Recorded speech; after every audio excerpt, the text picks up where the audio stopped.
pull like the Hellcat, but still, that is very quick. Especially from a car that's only 495 horsepower. Welcome back to the channel. Hope you're all having a fantastic day. My name is Fenn, and I'm driving in my 2021 C8 Corvette. I've had this car for just over 2 years now, and I thought I'd do a video about my thoughts about the Corvette in general, and how I feel like the C8 is really not a true Corvette in my opinion, and I'll explain why. So first off, obviously it looks nothing like a Corvette from the prior years. The car looks completely different. Like, it looks nothing like a Corvette. Doesn't have the signature round tail lights. Like, everything about the car is different. All the parts are all different. In fact, there's only one part that was transferred over from C7 to the C8, and maybe some of you guys watching know what that part is, but I'll actually leave it till the end. I'll tell you what that one part is. I'll give you a hint. You use it every time you get in your C8 Corvette. But other than that one part, everything on this car is completely different. It looks so different. It doesn't have the classic Corvette signature design cues, like the long hood, you know, the round tail lights. Like, it looks completely different. So in that sense, it doesn't retain anything about the heritage from the prior Corvette. So that's one thing why the C8 to me doesn't continue that legacy of the prior Corvettes. The other thing is, if you look at a typical C8 owner, a lot of the new C8 owners have never owned a Corvette before, have never even owned a GM product before, and so they're coming into the Corvette brand new, with no prior Corvette experience, knowing nothing about the Corvette history, nothing about the legacy. Before the C8 came out, they probably couldn't care less about the Corvette, but they're buying the Corvette just because it's literally one of the hottest cars on the market. I am one of the minority C8 owners who have actually owned Corvettes before, and I've owned several GM products. So my first car was a 94 Camaro, and then I got a 2000 Trans Am, and then a 2006 C6 Corvette. And so I love the history of the Corvette. I know a lot about it. I appreciate the legacy. I appreciate the fact this car is built in America.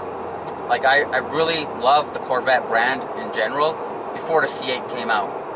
But if you look at the new people that are buying C8s, you know, they're buying it for the first time. And I know this because I know people that sell C8s, right? And I've asked them what type of cars what type of cars are people trading in when they purchase their new C8. And, you know, people are not trading in their C7s or their C6s or their C5s to buy a C8 Corvette. That's the type of cars people are trading in to buy a C8 is like a BMW, a Mercedes, a Porsche. These people are buying the Corvette for the very first time. So the C8 Corvette owners are completely new. They're not the hardcore, you know, Corvette owners from the past. So in that respect, the C8 is kind of it's a new breed. It's kind of going off in a different direction. You know, I feel like the C7 and C6 owners are here, and then you got the C8 owners, and they're different. The owners are completely different. So that's one thing I've noticed is just the people that buy this Corvette are not your typical hardcore Corvette enthusiasts. They'd rather keep their C7s and their C6s. And I think that's mainly one of the reasons why the used market for C7 is still holding strong. Because these people are not wanting to give up their Corvette for the C8, right? They don't want to give up their C7 for the C8. If I look for C8s for sale, I'll find at least 60 for sale, no problem. If I look for C7s for sale, I might find maybe a dozen, not even a dozen. A lot less C7s on the market, and that tells me these people rather just keep their C7s and rather than buying a C8. And which is kind of interesting because the C7 came out in 2014 and was produced up until 2019. So that's 6 production years, whereas the C8 came out in 2020 and is now entering its 4th year of production. So despite having only 4 years of production, the market is flooded with C8s and very few C7s. The prior generation Corvette owners that have the C7, C6, you know, they're not trading in their C7s for the C8. And I can kind of understand why, because as a former C6 owner, there's a lot of things I do miss about the Corvette C6 that I don't get in the C8. Now, obviously, C8 Corvette looks amazing, drives great, but it doesn't have that raw driving experience like in my prior C6 Corvette. Like, my Corvette was a manual. It was loud.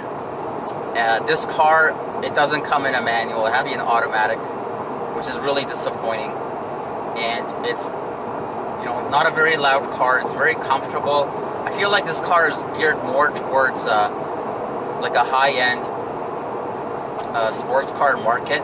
Whereas before, the Corvette to me was a muscle car, but a muscle car that could really handle really well. So it was kind of like a muscle car slash sports car. Like because it handled extremely well, yet having the characteristics of a typical muscle car, which is being loud, you know, fast, rather uncomfortable to drive, and all you really cared about was that raw driving experience, which you really don't get in the C8. So the C8s that are developed now, as fantastic of a car they are, they don't really have the soul and essence of a Corvette, in my opinion.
And third, if you look at the pricing of the C8 Corvettes, it's gotten out of hand. Like, the Corvette, before the C8, used to be an affordable car that anyone could attain.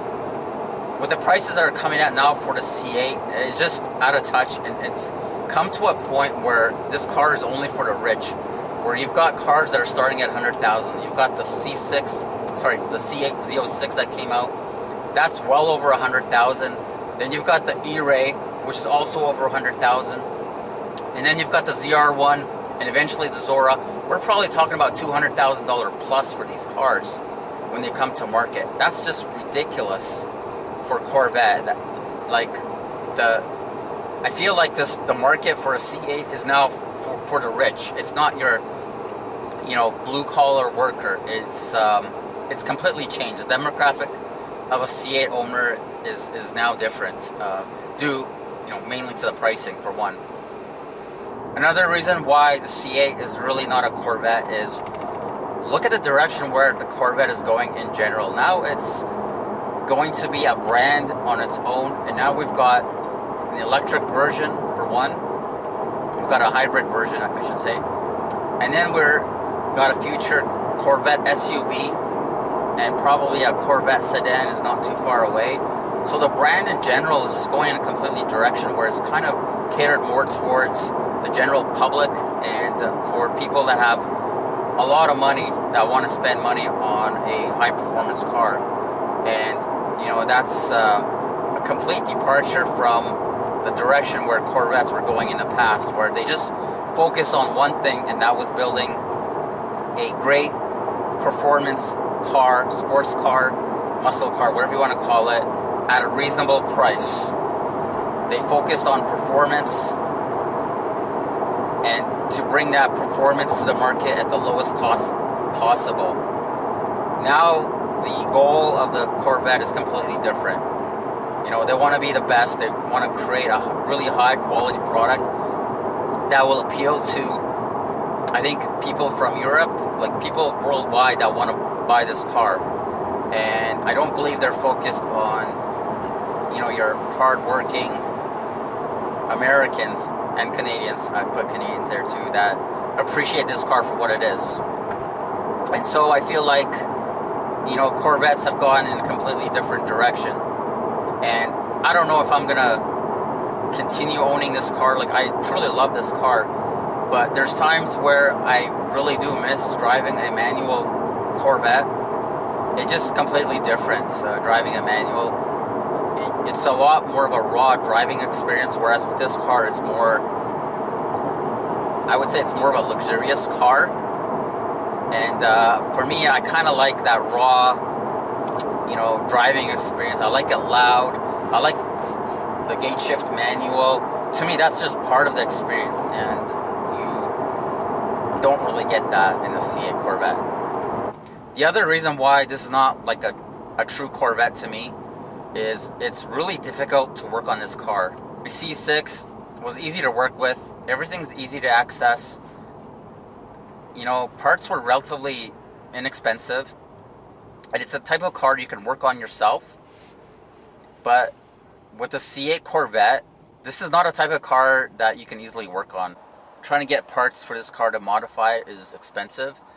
And you still can't tune the engine. The ECU in this engine, it's blocked from the factory, so you can't even tune it. Whereas before, you know, those cars were easy to tune. They were easy to modify. Parts were relatively inexpensive. But that's not the case with the C8. And lastly, the other thing I've kind of noticed, every time I drive by C8 owner, you know, we typically wave at each other.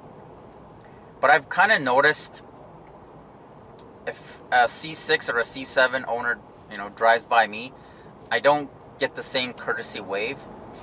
I'll get it once in a while, but not as much. But whereas with a C8, if I see another C8 driver drive by, we always, I'd say like 99% of the time, we give each other a salute. But if it's a C7, C6 owner, I'd say it's more like maybe a quarter of the time they would give me a wave. And I think it goes both ways, because there's times where I was driving my C6 and a C8 would drive past me and I'd give them a wave and they wouldn't give me a wave back. So maybe the C8 owner is just not familiar, is new, and doesn't know that there's a tradition of a Corvette wave. It's pretty simple. If you see another Corvette, give a wave. Second, not waving at a fellow Corvette owner is considered a violation of proper Corvette etiquette. So the goal is to help new owners learn. And you should wave all Corvette owners, regardless of what generation Corvette they happen to be driving. So guys, earlier in the video, I mentioned that there's only one part from the C7 Corvette that was transferred over to the C8. And I gave you guys a hint that it has something to do with every time you get in the car. Well, technically it's every time you leave the car, but that part is actually the door latch mechanism. So the button on the C8 Corvette for the door release is different than the C7, but the latch mechanism itself in the door is the same.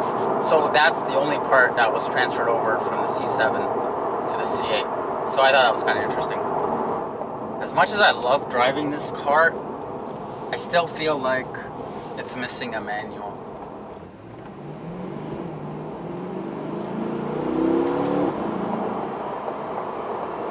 I truly love this car, but honestly, this car would be perfect if it just had more power, if it was a little bit louder, and of course if it had a manual transmission. This car would be perfect. The Corvette died a hero and it lived long enough to become the villain. So I say bring on the four-door sedan Corvette, bring on the Corvette SUV, because the Corvette is dead. Long live the Corvette. Sorry, Corvettes. Alright guys, well, as I head home, I'm gonna say goodbye. Hope you guys enjoyed that video, and hopefully I'll see you guys on the next one. Okay, take care.